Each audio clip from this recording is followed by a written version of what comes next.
दोस्तों नमस्कार। आज ब्रेकिंग न्यूज तो ये है, हर मीडिया में ये खबर छाई हुई है, पाकिस्तान और पहलगाम का आक्रमण भूल गए लोग, लेकिन बात तो कर रहे हैं जातिगत मतगणना की। जी हां, जातिगत मतगणना जिसकी मांग अखिलेश यादव, राहुल गांधी, विपक्ष के कई नेता यानी यहां तक कि तेजस्वी यादव भी इसकी मांग करते रहे।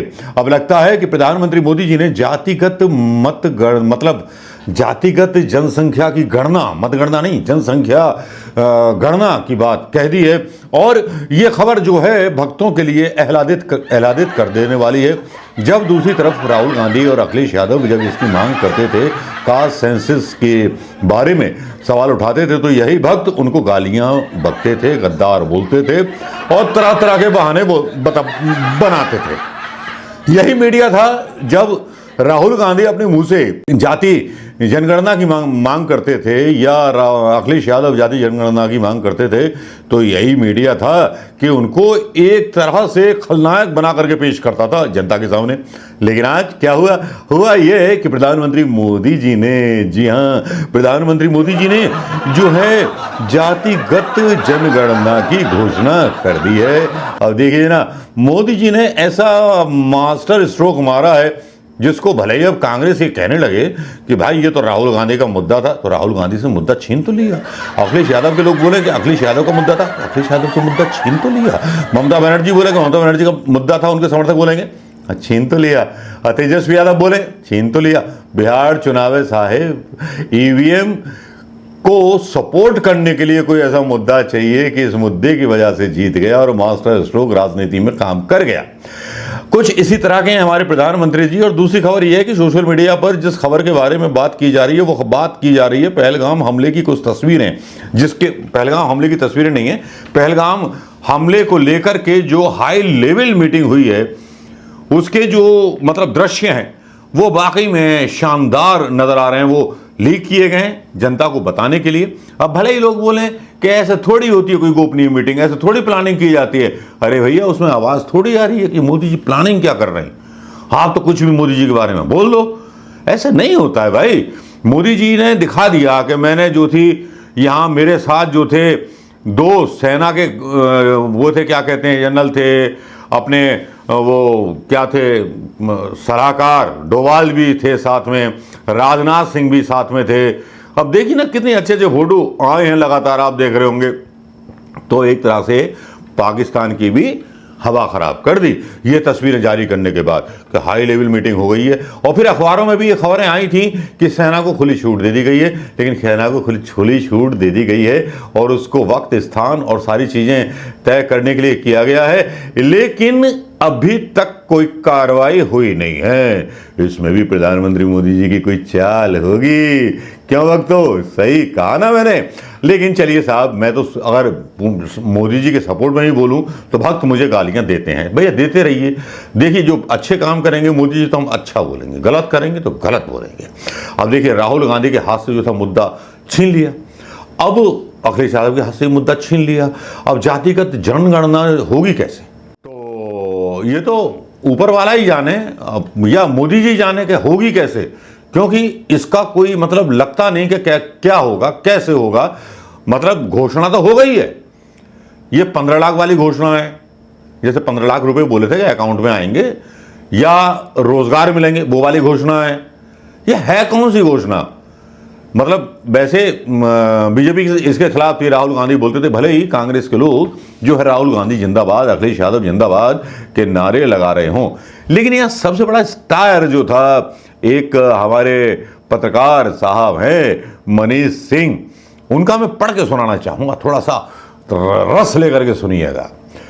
महाराज महाराज गजब हो गया। मुंह को गोल बनाकर तरबूज के बीज फेंकते हुए महाराज बोले, अरे इतना घबराया हुआ क्यों है। उधर परिचारिका में तरबूज की अकली फांक राजा के मुंह में डाली। उधर रक्षा मंत्री ने बोलना शुरू की, महाराज आतंकी घुसाए हैं, लोगों को चुन चुन करके मार रहे हैं, सर्वत्र दहशत फैली हुई है, पूरी जगह जगह मौत का तांडव है, प्रजा त्राही त्राही कर रही है, कुछ कीजिए महाराज, कुछ कीजिए महाराज। राजा ने तरबूज सुड़का और बोले, राज्यसभा की बैठक रख लो। कब महाराज?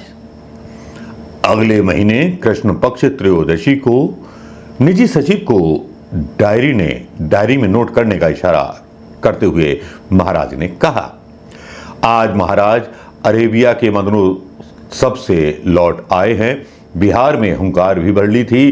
तिथि भी कृष्ण पक्ष त्रयोदशी थी, इसलिए आज महत्वपूर्ण बैठक थी। महल के बाहर लाल झंडी वाले रथों की कतार थी। बाहर मीडिया झूम रहा था, भीतर दरबार में गहमा गहमी थी। महाराज का प्रवेश हुआ, बैठक प्रारंभ हुई। नर किन्नर वानर विदूषक सबने अपने अपने सुझाव अपने साथ रखे हुए थे और वो प्रकट भी किए। कोई कहता बम फेंको, कोई कहता पड़ोसी भी बम मारेगा, कोई कहता पानी रोको, पड़ोसी भी रोक देगा, कोई कहता फौज घुसा दो, कोई कहता बीजा रोक दो, कोई कहता कड़कड़ाती निंदा की जाए, किसी ने कहा मारण यज्ञ करो, कोई प्याज में सिंदूर पोतकर फेंकने का आइडिया दे रहा था, तो कोई नींबू चीर करके तंत्र मंत्र करने का आइडिया दे रहा था। होते होते राज्यसभा दो गुटों में बट गई। मारपीट जूतम पैजार होने लगी। दाढ़ी और धोतियों के बीच खींचम खांच होने लगी। इस तरह आतंक के विषय पर दरबार में आतंक फैल गया तो अचानक राजगुरु उठे, तीक्ष्ण स्वर में चीखे, खामोश! नीरवता छा गई। बोले तो पिन ड्रॉप साइलेंस। राजगुरु ने दृढ़ स्वर में कहा, सभा का यह निर्णय है कि निर्णय के लिए महाराज को अधिकृत किया जाए। दया निधान जो भी फैसला करेंगे वह उचित और सही फैसला होगा। निगाहें महाराज की तरफ उठ गईं। हर एक व्यक्ति की निगाहें महाराज की तरफ थीं। महाराज की मुख मुद्रा को अपने हिसाब से तोल रहे थे, बोल रहे थे और अंदाजे लगा रहे थे। महाराज के होठ फड़फड़ाए। उस शाम रेडियो से चिपकी हुई जनता को ब्रेकिंग न्यूज मिली कि महाराज ने प्रजा की जाति गिनने का फैसला कर लिया है। यह था राजा की अगली चाल का वो हिस्सा जिसने हिंदुस्तान में न्यूज की अगली खैप तैयार कर दी। ये सटायर जो है बड़ा लंबा लिखा है। मनीष सिंह जी ने, उनके ही पसंद आया तो मैंने सोचा कि आप तक पहुंचना चाहिए और मनीष सिंह जी का धन्यवाद। अपने ही क्रम में उन्होंने इस पर बड़ा अच्छा व्यंग्य यहाँ पर रचा है, तो मनीष सिंह जी को बहुत बहुत बधाई। एक अच्छा उन्होंने व्यंग्य यहाँ पर सरकार के ऊपर भी कसा और एक सवाल भी उठाए कि पहले एक प्रॉब्लम थी पहलगाम की, वो हल नहीं हुई, लेकिन दूसरी न्यूज़ पैदा कर दी गई। ये प्रधानमंत्री मोदी जी की सरकार की खासियत है कि एक परेशानी अगर खड़ी होती है और सरकार पर सवाल उठते हैं तो भले ही नई खबरें बनाई जाती हैं, चाहे वो कुछ जो आवाज़ उठाने वाले लोग हों उनके खिलाफ FIR कराना रहा हो या कुछ YouTube चैनल बंद कराना रहा हो। एक नई खबर का जन्म तो होता है ना, ध्यान तो बढ़ता है, लेकिन इस ध्यान बढ़ने के पीछे कौन सी कहानी चल रही है उसको समझना बहुत जरूरी है। मनीष सिंह ने अपने हिसाब से अपना विरोध दर्ज कराया, वो हमने आपके सामने कहा। मेडुसा, डॉक्टर मेडुसा जो एक प्रोफेसर थी, उनके खिलाफ भी FIR कराई गई, उनका भी चैनल बंद करा दिया गया। संजय शर्मा, उनका भी चैनल बंद करा दिया गया। और हमारा कुछ पता नहीं कि घंटा बजाते रहे हम, लेकिन यार हम आते रहेंगे, मतलब चिंता मत कीजिए। और दूसरे अंदाज में आएंगे। अब हम थोड़ा सा ऐसे आलोचना नहीं कर सकते मोदी जी की। मोदी जी बहुत सर्वशक्तिमान हैं, सबसे बड़े तो सर्वशक्तिमान जो उनके दोस्त हैं बड़े बड़े उद्योगपति लोग A1 A2, तो भैया डर के रहना पड़ता है, क्योंकि कब क्या कांड हो जाए, क्या करवाने, कुछ कह नहीं सकते। हजार वर्ग गिरे लाख आंधियां उठें, वो फूल खिल के रहेंगे जो खिलने वाले हैं। अब होगी जातिगत जनगणना, राहुल गांधी जिंदाबाद। तो मैंने सारी चीजें आपको बता दी और आप समझ गए होंगे कि प्रधानमंत्री जी ने गोपनीय मीटिंग भी करते हैं तो खुल्लम खुल्ला करते हैं, खुल्ला खेल, फर्रुखाबादी, भले ही उसका रिजल्ट निकले ना निकले, लेकिन शोबाजी करने में हमारे साहब कम नहीं है किसी से। मतलब सारे डायरेक्टर फेल, सारे एक्टर फेल, और साथ में जब मीडिया का साथ मिल जाए तो कमजोर से कमजोर व्यक्ति भी ताकतवर हो जाता है यार। जिसकी आवाज़ पतली हो और वॉइस चेंजर उसमें डाल दो ना तो आवाज़ धमाकेदार निकलते हैं, अमिताभ बच्चन की तरह। नमस्कार, जय हिंद दोस्तों।